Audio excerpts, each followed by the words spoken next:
Frederick, Colorado, a quiet town where the biggest headlines were usually about the local fair, not murder, a place where families built dreams, not nightmares. And inside one of these homes was a family everyone admired, Chris and Sean Watts.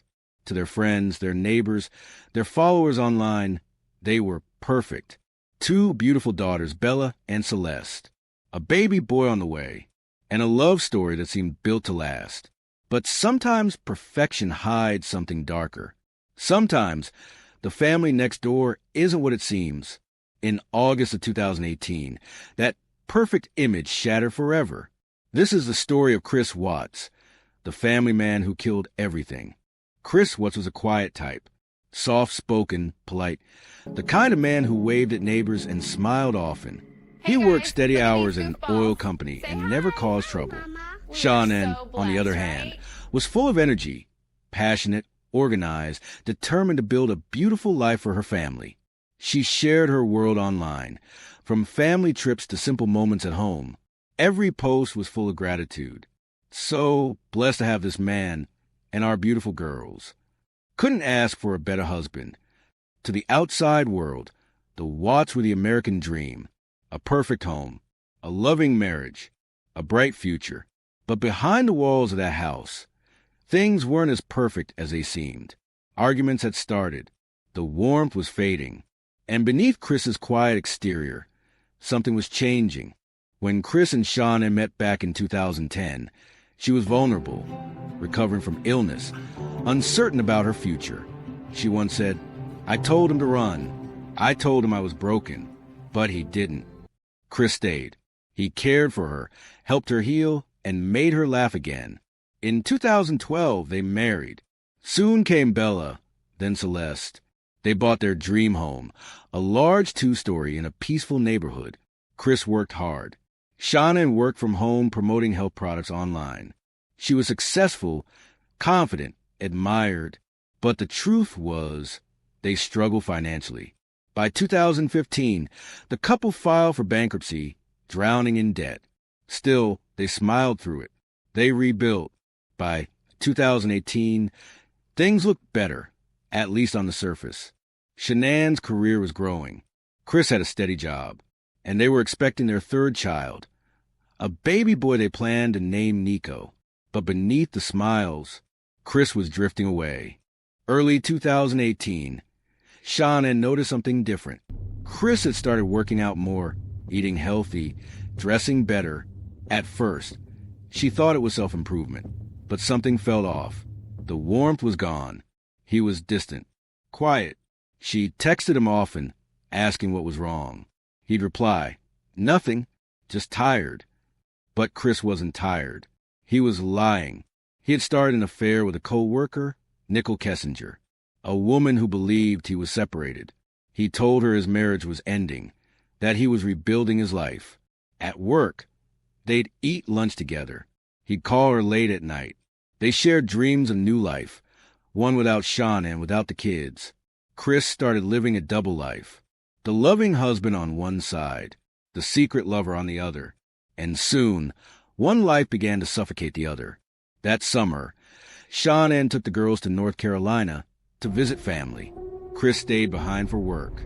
They were apart for weeks, and in that time, Chris changed completely. He stopped answering calls, stopped saying, "I love you." He avoided video chats with his daughters. When Sean returned, she could feel it instantly. The connection was gone. She texted him, "I miss you. I feel like I'm losing you." He replied, "I don't know what's wrong with me." She tried everything, love letters, plans for counseling, romantic trips. But Chris had made up his mind. He wanted out. He wanted his new life. And he'd do anything to get it. August 13th, 2018. Sean returned home from a business trip at 1:48 a.m. Her friend, Nicole, dropped her off, the last person to ever see her alive. Inside, the house was silent. Chris was awake, waiting. What happened next? Only Chris truly knows. But at some point in the night, Sean confronted him about his affair, about the lies, about their family's future. He told her he didn't love her anymore. She told him he'd never see his children again. Then, in a moment of rage or cold calculation, Chris attacked. He strangled his pregnant wife in their bedroom, ending not only her life, but the life of their unborn son. When Bella and Celeste woke up the next morning, their mother was gone, and their father was a stranger. At 5 a.m., Chris backed his truck into the garage. He loaded his tools, and something else. Neighbors' cameras caught glimpses of movement, shadows, small shapes being carried, one by one. He then drove to a remote oil site where he worked. There, he buried Sean in a shallow grave and placed his daughters, Bella and Celeste, into separate oil tanks. Then he went to work, texted coworkers, smiled at people, pretended nothing happened. That afternoon, Shanann's friend Nicole grew worried when she didn't show up for an appointment.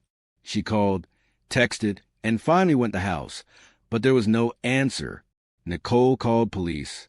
A wellness check began. Chris arrived minutes later, acting confused. He told officers Sean had gone to a friend's house with the kids. But something was off. He was too calm, too rehearsed. Neighbors noticed it too. One even told police, he's not acting right. For 2 days, Chris played the part of a worried husband. He gave interviews, pleaded for his family's safe return. Shanann, if you're out there, please come home.